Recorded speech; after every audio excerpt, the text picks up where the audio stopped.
Saya kalau tahu, ya kalau tahu saya bercerita dari awal ya. Terus sampai muncul ini saya baru tahu ini Pak.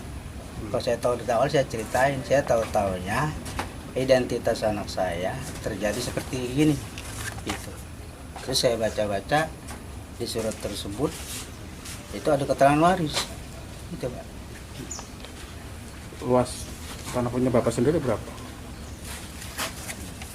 Punya saya, maksudnya yang laut. Iya. Yang laut ini yang tertera sini 14978. 1,4 hektar. Tapi sebelumnya Bapak itu punya lahan di daratan atau Saya sama sekali nggak punya Pak, semeter pun saya nggak punya. kalau di laut? Kalau di daratan? Di darat pun saya nggak punya, Memang tidak punya. apalagi itu di laut. Itu laut kan laut negara Pak. Tapi tiba-tiba ada penerbitan itu, Nah, Pak. ya itu Pak. Dari diri Bapak pribadi sendiri, Bapak merasa dirugikan nggak sih dengan adanya hal ini? Merasa lah. Maksudnya gitu. Saya kan nggak terima ini, nggak terima. Pak, sebelumnya ada pihak-pihak dari kelurahan datang ke rumah Bapak? Nggak ada. Mereka tiba-tiba pinjam KTP anak Iya, ke Bapak. anak saya. Terus langsung Jadi diambil begitu aja.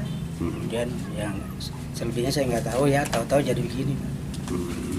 Ya, jadi gini, itu khusus di Desa Kohod ya. Di Desa Kohod itu terbagi ada berapa pecahan sertifikat. Nah, si kepala desa ini mengerahkan lah, dalam tanda petik mengerahkan individu-individu. Individu itu salah satunya adalah warga. Nah, gimana caranya? Itu dibohongi, dimintain KTP. Nah, kemudian dibikinlah PM1, itu istilahnya PM1. PM1-nya diurus sama pihak kepala desa gitu ya, dan kroni-kroninya juga gitu ya. Nah, salah satunya adalah warga kami, itu anaknya itu diminta KTP tanpa sepengetahuan untuk dibuatkan ternyata SHGB.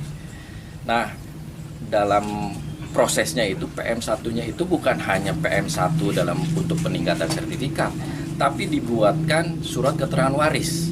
Jadi seolah-olah ayahnya sudah meninggal, sehingga asal usulnya itu meninggal gitu. Asal usulnya ini dari nenek moyangnya gitu ya.